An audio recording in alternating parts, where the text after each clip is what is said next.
So I have now finished trimming out my matte acetate, which looks very similar to my previous paper.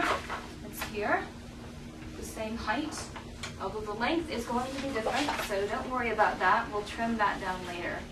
So you'll have 6 sheets of the matte acetate and 6 sheets of just the white drawing paper for the one book.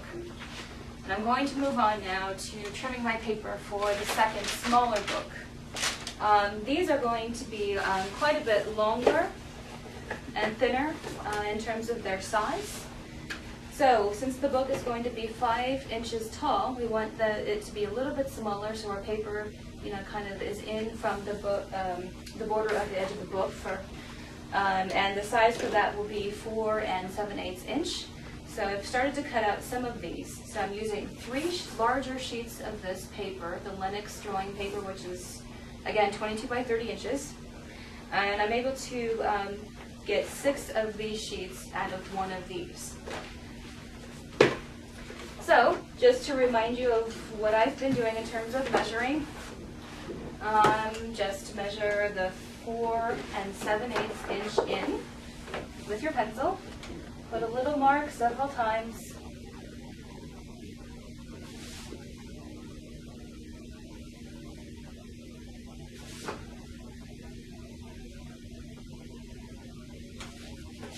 So again, it is important that you do more than just 2 marks, just to make sure that you're getting it right, because sometimes we do make mistakes, put the mark in the wrong spot, and then our line isn't straight. So then I can line up my ruler and just cut with the X-Acto knife. And again, don't forget to have something underneath you on the table so that you're not cutting into it. And that should be a pretty clean cut. And so I will now just finish off the rest of the paper. So once I have all of my paper trimmed, particularly for the large book, you can see we have these white pages which look like this, and we also have these transparent frosted pages which look more like this. You'll notice, however, that they are 2 different sizes. So in order to make things a little bit more manageable, what I think I'm going to do is to just trim this down so it's the same size as this, so that when I fold over my sections, it's going to be easier for me to handle. Because what we'll be doing with this book is interweaving white to transparent to white to transparent. So it doesn't have to be perfect at this stage because we will still be trimming them down. So I'm just going to take this section and line up the white sheet and just roughly trim it down with my ruler and my X-Acto blade by lining my ruler up against that edge and just trimming it off. And that's pretty much it. I'll do that for all of those transparent sheets. So what we want to do now is to produce our individual sections for your book that you'll sew together. So this is an example of what one section will look like. There's 2 sheets of the white paper and 2 sheets of the transparent going every other. So when you take your paper, what you want to do is make sure you start with 1 white on the bottom. Then grab one of your transparent sheets. One side may be shiny, the other matte, or if you have double-sided matte acetate, then that's fine. You don't have to worry about this. But what you want to make sure is that the shiny side is facing upwards. Then do 1 sheet of white, and then again another of the shiny side facing upwards. So just make sure that it's all even, and carefully fold it in half. And what you'll need to do this is your bone folder, or I have a burnisher here. So just make sure that the acetate's not going to pucker.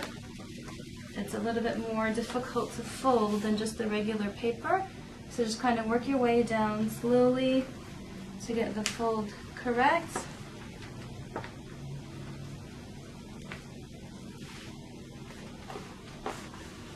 So just do it kind of lightly with your hand first. Again, make sure that it's all straight. And then grab your bone folder or your burnisher and make a good, strong crease there.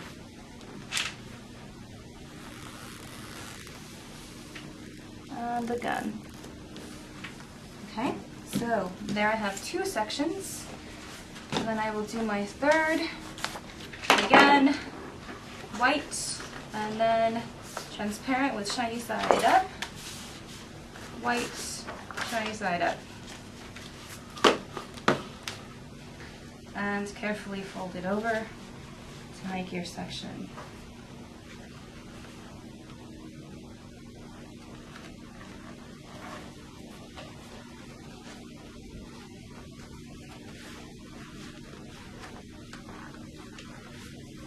I'm being a little bit more careful with these because that matte acetate is a little bit more brittle than just regular paper. So, you know, when you're doing this one, just very carefully fold. Then take your bone folder or your burnisher and make it a good strong crease. And that's it for that book. And for the smaller one, you have these longer and thinner sheets. Each one of these are just going to be the sheets of white paper, 3 in one section. And you're going to have 6 sections total. Here I have 4 that I've already folded. And it's the same, you know, just make sure it's straight. Fold them over together.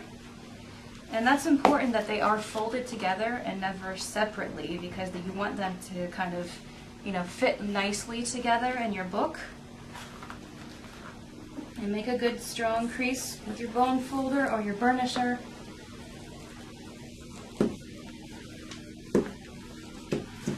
And put it aside. And then the last one.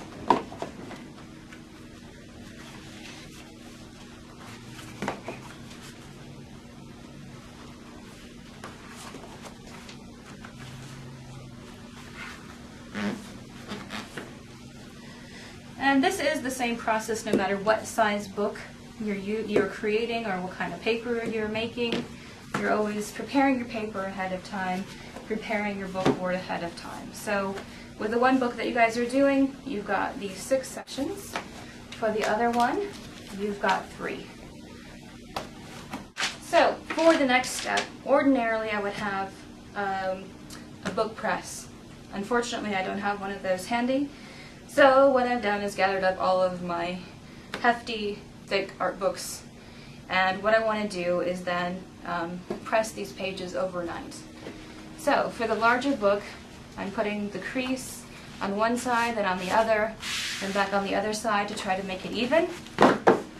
Stack them one on top of the other, and then carefully stack all of your books on top of that as evenly as possible.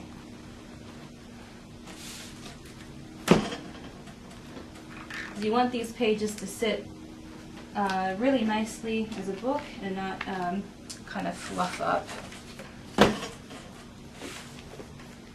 So there's for that one.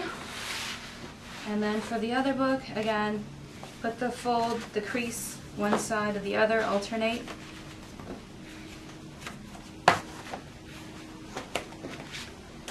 Like that. One on top of the other, and then pile your books on top here.